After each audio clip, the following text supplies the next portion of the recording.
Witajcie na Majorce. To jedna z najpopularniejszych wśród turystów, hiszpańska wyspa na Morzu Śródziemnym. A dziś moim gościem będzie Magda, która mieszka tu od ponad 10 lat. Opowie Wam nie tylko o plusach i minusach życia na tej niezwykłej wyspie, ale również podpowie, jakie plaże warto odwiedzić, jak zaplanować czas, kiedy nie dopisuje pogoda oraz dlaczego coraz częściej młodzi ludzie decydują się na zawarcie związku małżeńskiego właśnie tu, na Majorce. Zresztą posłuchajcie sami. Imprezowe są dwie miejscowości, Magaluf i Arenal. Tu raczej rzadko gotuje się w domach, tylko się wychodzi. To jest biesiadowanie. Więc masz wakacje, podróż poślubną i wesele w jednym z Twoimi najbliższymi. O podróżach przy kawie zaprasza Sławomir Kuczyński. Magdo, powiedz mi jedną ważną rzecz. Tak. Jak to się stało, że znalazłaś się tutaj na Majorce? Opowiedz proszę nam. Ja od 16 roku życia zaczęłam pracę jako animatorka i później przyszedł moment, gdzie chciałam wyjechać i popracować za granicą. Zaczęłam od Tunezji, tam nie do końca było to moje miejsce, więc jakoś nie czułam klimatu. Okay. Więc mój tata w sumie mi zaproponował, że może Hiszpania, może Majorka. Ja wtedy zareagowałam, Jezu, tato, na Majorce. No ale znalazłam agencję animacyjną. Po rozmowie kwalifikacyjnej przez Skype'a przyjechałam tutaj na kurs animacyjny, po którym przywieziono mnie do pracy w Calador. No i tak 10 lat minęło. Miałam zrobić jeden sezon jako animatorka i po 10 latach dalej tu jestem. W międzyczasie pracowałam w różnych miejscach, mieszkałam w różnych miejscach na Majorce, wróciłam do Calador i tutaj prowadzę już swój biznes od mniej więcej 3 lat i mam swoich rodziców ze sobą. No i narzeczonego. I narzeczonego. Dobrze. Jakbyś mogła nam powiedzieć albo wymienić 3 najciekawsze plaże, Okej. to może tak, zacznijmy plażę. Dobrze. Jeżeli chodzi o plażę, to jest taka plaża, która jest bardzo, bardzo, bardzo polecana i w sezonie jest bardzo oblegana, ale jeżeli ktoś przyjeżdża poza sezonem, to jak najbardziej polecam tam pojechać, to jest Cala de Moro. Jest to bardzo malutka plaża, bo generalnie Cala oznacza zatokę, malutką zatoczkę. I tam woda jest najbardziej turkusowa w kolorach jeszcze bardziej turkusowych niż jakiekolwiek inne na Majorce. Druga to Estrengue, jest to znowu długa plaża, jest tam parking, do którego również w sezonie będzie trzeba poczekać, ale jest naprawdę przepiękna, ma łagodne wejście. I trzecia, oczywiście polecę na mojej ukochanej wiosce, czyli w Calador, plażę Cala Petita lub Calador, ma 2 nazwy. Więc te 3 plaże bym najbardziej poleciła i które najbardziej osobiście uwielbiam. No właśnie, ale co w sytuacji, kiedy nie ma pogody? To też masz chyba taką sytuację. No pewnie, mieszkamy na wyspie, tutaj wszystko może się zdarzyć. No. Jak nie ma pogody, są przeróżne opcje. Po pierwsze mamy gastroturystykę, gdzie możemy iść do świetnych knajp, na świetne jedzenie, popróbować super potraw. Możemy jechać do winnic. Jest tu bardzo wiele winnic na Majorce. Majorka bardzo słynie z pysznego wina. Zazwyczaj jest to w centrum wyspy. Można jechać na wizytę, która trwa około godzinki, z przewodnikiem, pozwiedzać całą winnicę i zrobić degustację. Dodatkowo w trakcie deszczu zawsze polecamy jeszcze oczywiście jaskinie. Jechać do jaskiń, tu jest mnóstwo przeróżnych, pięknych jaskiń. Chyba 5 dokładnie, tak? Tak, jest naprawdę warto pojechać do każdej, nieważne którą się wybierze. Oczywiście najbardziej polecana, najbardziej znana to są smocze jaskinie w Porto Cristo, chociaż moje ulubione to są w miejscowości Arta. Tam są jaskinie trochę mniej uczęszczane i jakby nie ma znaczenia jaka pogoda, także jak najbardziej. I jeszcze miejsce, gdzie polecamy jak pada, to Palma Akwarium, bo to też jakby nie ma znaczenia. Można wejść do środka, tam są akwaria z rybkami, z rafą koralową, także to też jest fajne uwagi. Bo ja tam nie byłem, to jest obiekt zamknięty, tak? Tak, to jest obiekt zamknięty. Tam jest jakaś część otwarta, więc przypuszczając, że jest to pogoda deszczowa na Majorce, to nie będzie lało cały dzień. tak. bo to jest bardzo rzadkie zjawisko, więc jakby gdzieś tam w okienku pogodowym można wtedy wyjść na zewnątrz i tam zobaczyć te zwierzęta morskie w akwariach na zewnątrz. A powiedz mi, wiesz, no bo tak podałem przykład tego deszczu, ale chodzi mi o to, że ktoś tu przyjeżdża, nie wiem, w październiku, w listopadzie, no i chciałby tu spędzić tydzień czasu. No to wiadomo, że nie pójdzie na plażę, bo tam nic ciekawego nie będzie. Znaczy można je zobaczyć, ale nie będzie tam korzystał z tej kąpieli ani słonecznej, ani wodnej. To co byś mu poleciła takiej Znaczy w osobie? październiku i w listopadzie jeszcze się wykąpię. Jeszcze ci wykąpię, Tak, okej. w październiku jeszcze tak, ale jakby przyjechał i w ogóle ogólnie coś oprócz plaży, to mamy przepiękne szlaki górskie, ponieważ mimo, że jesteśmy na wyspie, to wyspa ma bardzo duży teren górski i wbrew pozorom najwyższy szczyt ma 1445 metrów. Jest to Puig Mayor, więc to nie jest mała górka. Jest mnóstwo pięknych szlaków dla osób początkujących, dla osób już takich weteranów, przeróżnego rodzaju poziomy po prostu tych wycieczek i pieszych szlaków. Są grupy, które to organizują również, jeżeli ktoś się trochę boi. Oczywiście rower. Rower na Majorce to jest mega sprawa dla osób lubiących rower, ponieważ tutaj zimą temperatura średnia to takie 20 stopni w tym momencie. Wcześniej było 15 stopni średnia, ale od 3 lat ta zima po prostu jest dla nas, naprawdę nas rozpieszcza. Więc przy 20 stopniach rower to jest mega sprawa, jeżeli ktoś lubi. I co jeszcze mogłabym polecić? No na pewno zwiedzanie miast. Tu są bardzo ładne miasta, każde jest całkiem inne. Wyspa jest bardzo zróżnicowana, więc nawet jak przyjechałeś teraz tutaj do Calador, może zwróciłeś uwagę, wszystkie domy są białe, Tak. co jest typowe dla Calador. Więc każde miejsce jest troszeczkę inne i te miasta naprawdę są warte zobaczenia. Alcudia, prawda? Alcudia jak najbardziej. Alcudia jest przymorskim miastem i ma o tyle fajnie, że ma i port w Alcudii, i jakby centrum Alcudii, i plażę Alcudii. I wiele miast tak ma. Jakby jest port, jest plaża i jest Alcudia centrum. A co byś odpowiedziała na argument, którym się zetknąłem, jak czasami mówiłem znajomym, że jadę na Majorkę, no to mówią, nie, no tutaj to jest tak imprezowa wyspa, że to nie warto tu przyjeżdżać, nie odpoczniesz, no. Jest za dużo turystów, są za głośni, jest za głośna muzyka, wszyscy krzyczą się, dobrze bawią. Czy faktycznie tak jest, że nie znajdzie się tu miejsca dla osoby, która chciałaby odpocząć troszeczkę od tego zgiełku, bo mieszka w Londynie, Warszawie, w Budapeszcie? Wręcz przeciwnie. Imprezowe są dwie miejscowości, Magaluf i Arenal. Okay. To jest taki kłębek wielkiej jednej imprezy. Tam przyjeżdżają ludzie głównie na panieńskie, kawalerskie i na przedłużony weekend, żeby go nie pamiętać. Tak właściwie. Tak, dokładnie. To jest w ogóle nazywane mini Ibizą. I tam rzeczywiście impreza jest non-stop, więc jeżeli ktoś szuka konkretnej imprezy, to tam. Jeżeli ktoś chce więcej spokoju, to gdziekolwiek indziej. Jakby w każdym miejscu, w każdym kurorcie, jak na przykład w Alcudii, o której wspomniałeś, w Alcudii też pójdziesz na imprezę. Ale to nie jest tak, że nie chcąc iść na imprezę, ta impreza jest wokół Ciebie. Tak jak jest w Magaluf i Arenal. Tak samo w Calador. Ty możesz iść na imprezę, ale to nie jest tak, że wokół są tylko pijani ludzie, którzy są na imprezie. Więc nie zgodzę się z tym, ponieważ zależy, gdzie kto pojedzie. Jeżeli ktoś przed wyjazdem nie zorientował się i chcąc odpocząć, pojechał do hotelu w Magaluf, bo był tańszy, to niech się zastanowi, dlaczego był tańszy. A jeżeli ktoś chce w ogóle się wyłączyć od wszystkiego, to polecam znowu środek wyspy.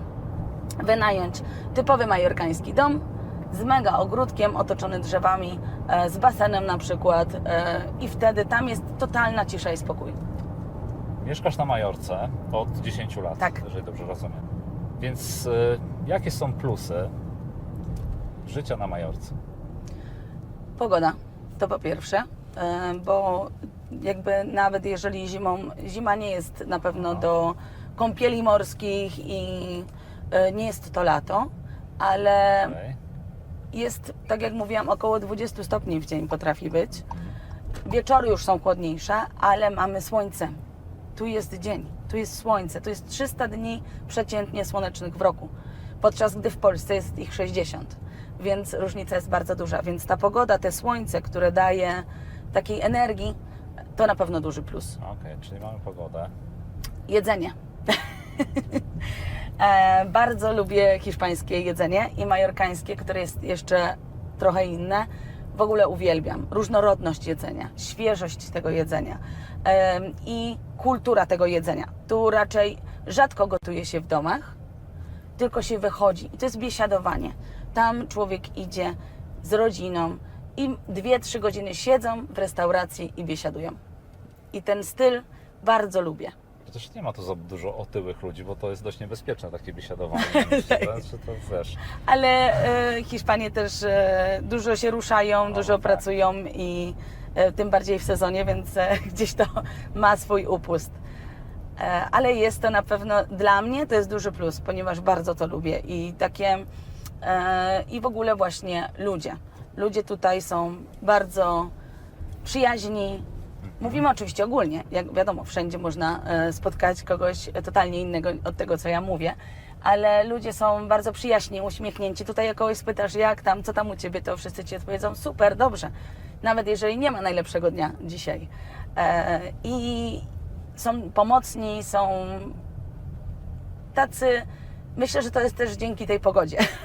Powiedziałabym, że to słońce daje, wpływa na tak, ludzi. pozytywnie wpływa na ludzi i oni są tacy pozytywni, bardzo przyjaźni i czasem mają niewiele, ponieważ tutaj zarobki nie są jakieś wysokie, więc czasem mają bardzo niewiele, a potrafią się jeszcze tym podzielić i po prostu się cieszyć życiem. Myślę, że plusem jest też to, że mamy właśnie góry i morze, bo będąc Polką, Proszę. wiem, że trzeba sobie wybrać, czy dzisiaj jadę w góry, czy jadę nad to morze, prawda. bo to są całkiem dwa różne kierunki, a tutaj mogę sobie powiedzieć, pojadę w góry na pieszą wędrówkę, a na koniec wykąpię się w morzu. I to jest super. A, no tak. Dobra, Magda. Trudniejsze pytanie, jak sądzę. Tu w międzyczasie będziemy przejeżdżać, pokażemy Wam bardzo piękne miejsce. Powiedz mi, co to jest za miejsce? Porto Colom. Porto Colom. Tak, Pięknie i widzę, że jest latarnia nawet. tak, No, okej. tak. Bardzo, bardzo ładny widok tam jest też.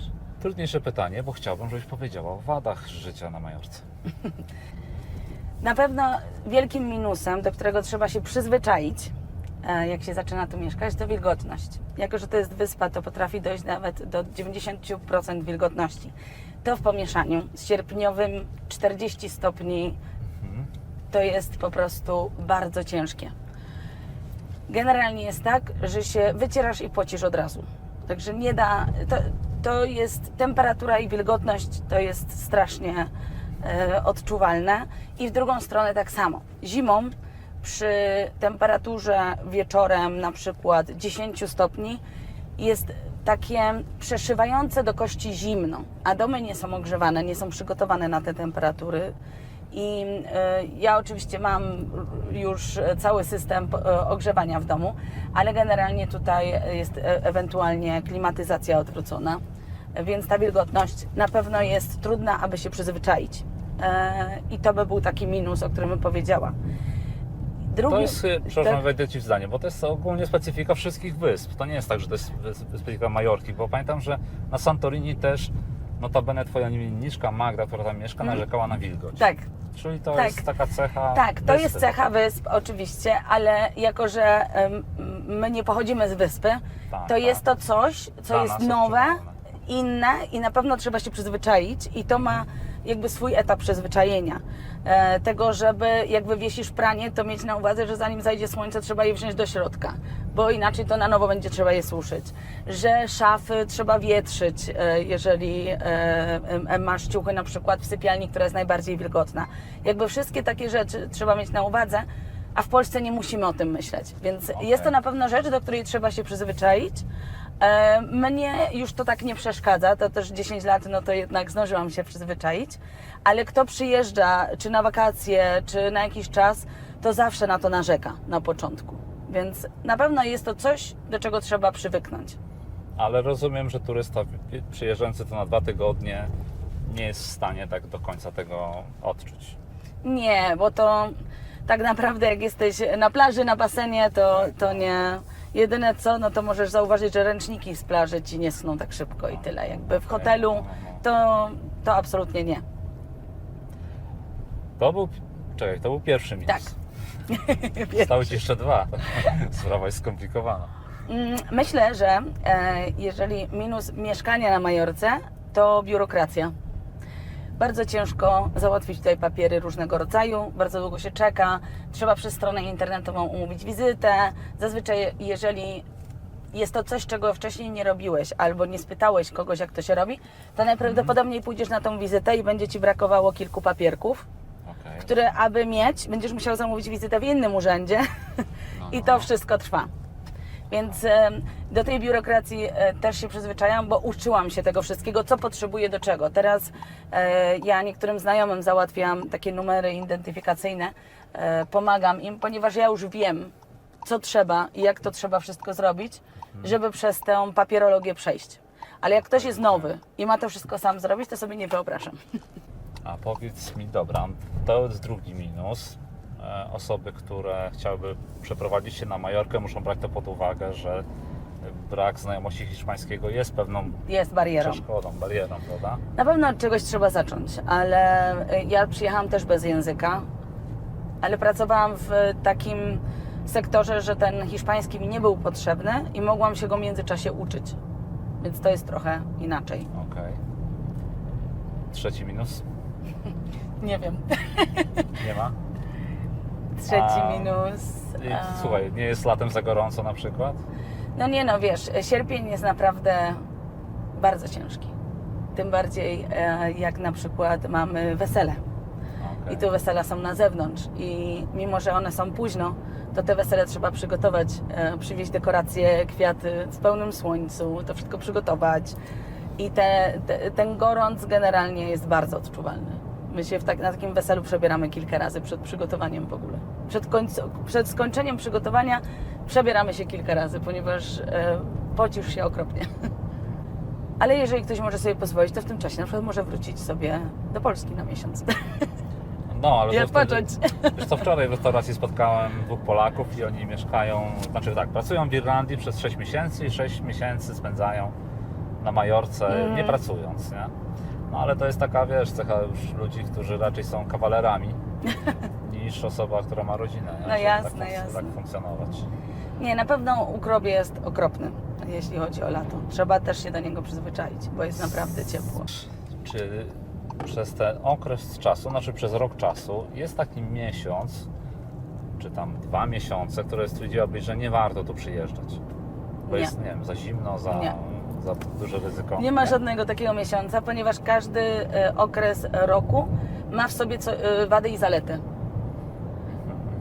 Nawet zimą, jakby wadą możemy powiedzieć, że nie wykąpiesz się raczej w morzu, chociaż ludzie się kąpią, ale generalnie nie wykąpiesz się i może się nie opalisz, chociaż w lutym i w styczniu ostatnio, jak byli goście w apartamentach, to się opalili. I nie wszystko jest otwarte, ale znowu to też jest plusem, że nie wszystko jest otwarte, że jest tak pusto, na przykład w mojej części jest bardzo pusto. To wygląda naprawdę, jakbyśmy byli na bezludnej wyspie. Więc to też jest plus znowu, że możesz iść na plażę, może się nie wykąpiesz, ale weźmiesz książkę, poczytasz i nie ma nikogo.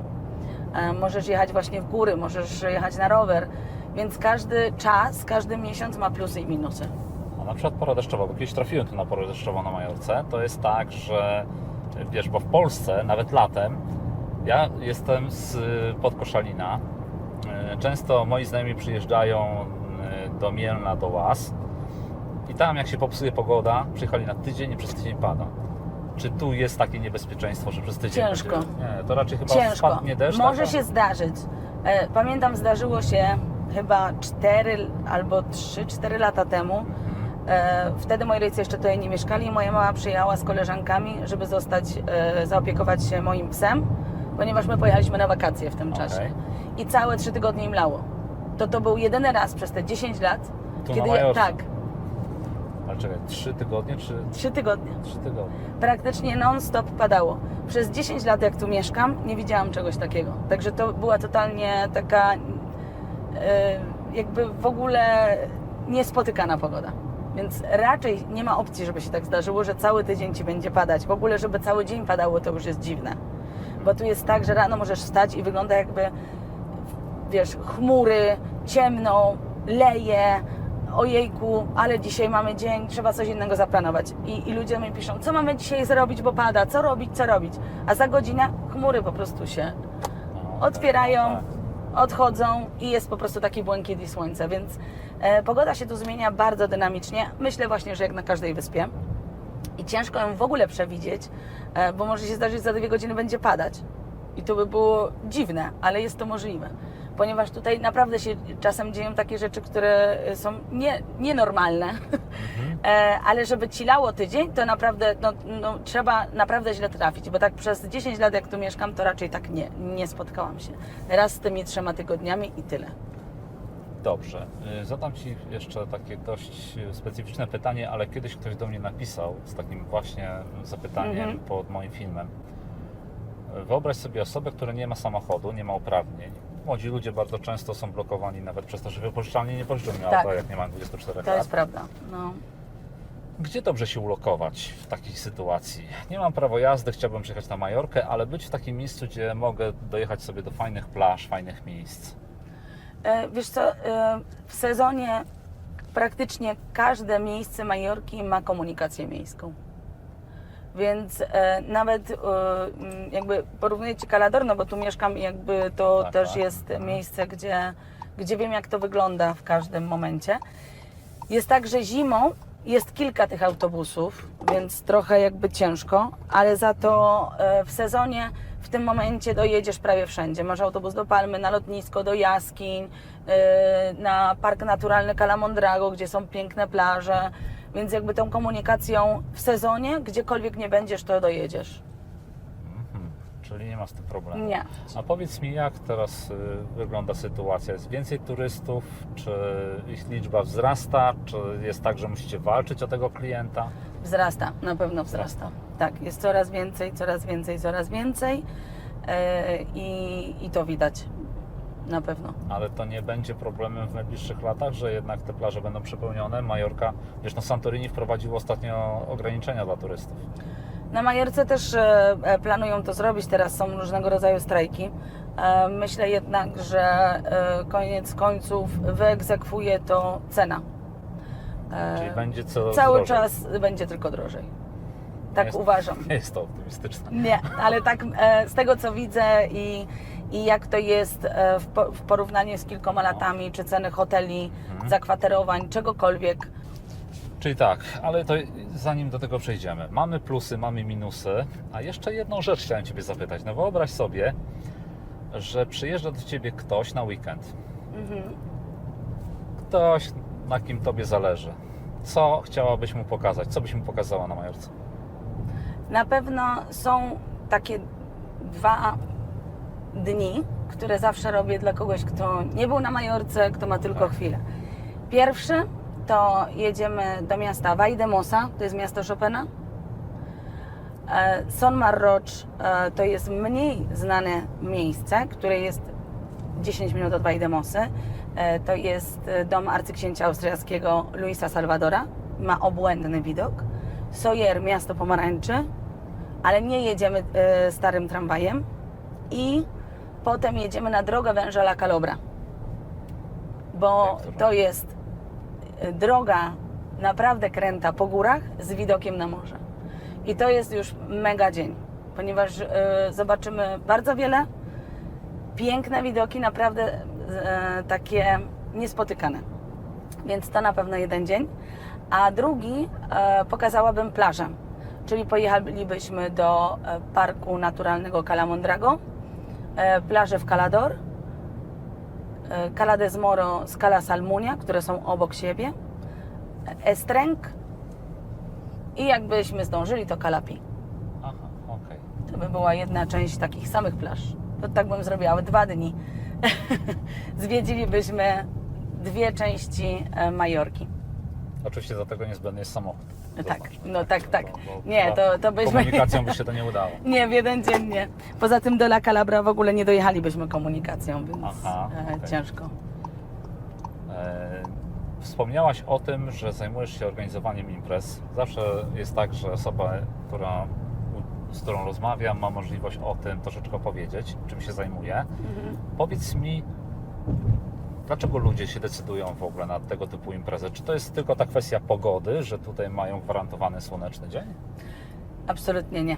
No to właśnie. To jest ucieczka... Przekonaj mnie, że Ucieczka warto. od standardowego wesela w swoim kraju, bo nie mówię tylko właśnie o Polakach. Okej. Polacy uciekają od uginających się stołów i oczepin i ciągłej wódki, a Anglicy, z tego co wiem, to uciekają właśnie w ogóle od takiego typowego wesela, gdzie przyjmują gości i w sumie tam jest tak jest inaczej, bo jeszcze na przykład w Anglii w ogóle nie podaje się napojów, tylko sobie sami goście płacą, z tego co mi mówili moi goście.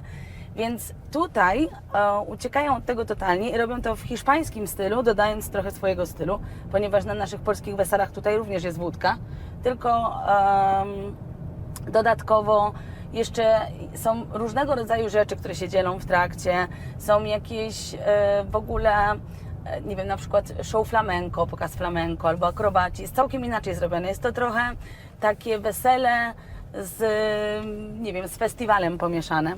Poza tym najfajniejsze jest to, że te wesela nie są wielkie, ponieważ tutaj jak zaprosisz gości, to możesz zaprosić nawet ciotkę, której nie widziałeś od lat, ale ona najprawdopodobniej nie przyjedzie.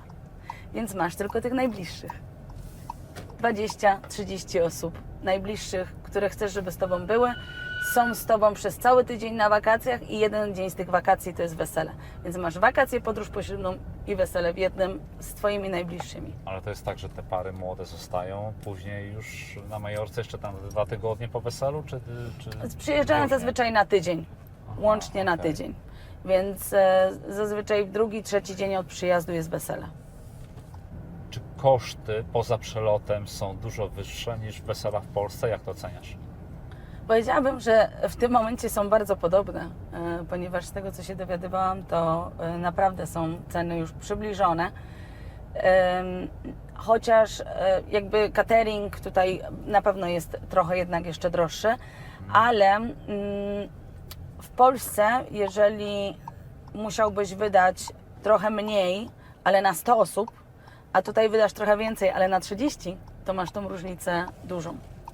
Więc koniec końców wyjdzie Ci taniej zrobić to tu niż w Polsce czy w Anglii. No tak. Bo to tak. o to też chodzi, o tą różnicę w ilości I osób. to jest tak, że to się staje coraz bardziej popularne? Oczywiście. Mamy też osoby, które same przyjeżdżają. Teraz w poniedziałek mamy ceremonię z pięknym widokiem i jest tylko para. Jest ceremonia, ja przygotowuję dla nich całą ceremonię, ją prowadzę, mają swoją własną przysięgę, jest piękna muzyka, mają z tego piękne zdjęcia, nagrywanie filmiku z dronu i po tej ceremonii zaraz obok mają taki romantyczny piknik jako kolacja po ceremonii. Przyjeżdżają sami. No ale czy to jest chyba symboliczne, bo nie jesteś w stanie udzielić ślubu oficjalnie, tak? Nie, to jest symboliczna. Symboliczne. Symboliczna. I nie potrzebni są wtedy świadkowie. Nikt. Równie dobrze to może być na przykład odnowienie ślubu. Oczywiście. Też robimy odnowienie ślubów i też czasem to są tylko 2 osoby. Tutaj jeszcze zajmujesz się poza weselami oprowadzaniem turystów, tak? Po tych różnych miejscach. Tak, jak najbardziej. Mamy prywatne grupy i prywatne, jakby nie organizujemy wycieczek, gdzie odbieramy różne rodziny z różnych miejsc, Aha. tylko tak na przykład jak wczoraj mieliśmy wesele i jutro tą grupę, całą rodzinę zabieram na wycieczkę. A jest, Gości weselnych. jest jakieś miejsce, w którym na przykład zabrałaś turystów, nie wiem, to mogło być 10 lat temu. I na przykład stwierdzili, kurczę, to takie, myślałem, że to większe, mniejsze, nie wiem, czy ciekawsze. Zdarzyło Ci się coś takiego? Nie, ale są 2 rzeczy, które zawsze mówię, nie ma sensu, lepiej tam nie jechać, bo lepiej co innego zobaczyć. I koniec końców ludzie tam ze mną jadą, bo mnie wyproszą i jakby mówią, że miałam rację. Jakie to miejsce? Stolica. Aha. W stolicy jest przepiękna katedra i zamek Laseo. i tyle. jakby nie ma... Chodzi o to, że jeżeli masz jeden dzień na zwiedzanie, to są dużo ładniejsze miejsca poza Palmą niż sama Palma, niż na przykład 2 godziny w Palmie. Lepiej podjechać, ewentualnie zobaczyć katedrę. Słuchajcie, to by było na tyle. Mam nadzieję, że materiał Wam się podobał. Zapraszamy na Majorkę. Zapraszamy. Jeżeli chcecie wziąć ślub, odnowić śluby lub zastanawiacie się, co ciekawego tu zobaczyć i chcielibyście skorzystać z pomocy Magdy, to link do kontaktu z Magdą jest pod moim filmem. A jeżeli mieszkacie w ciekawym miejscu i chcielibyście o tym opowiedzieć, to również będzie do mnie adres, możecie napisać, opisać, gdzie być może się spotkamy. Do zobaczenia i nie zapomnijcie zostawić łapkę w górę, jeżeli Wam się podobało. Dziękujemy. Do zobaczenia. Magdo, dziękuję Ci Dzięki. bardzo.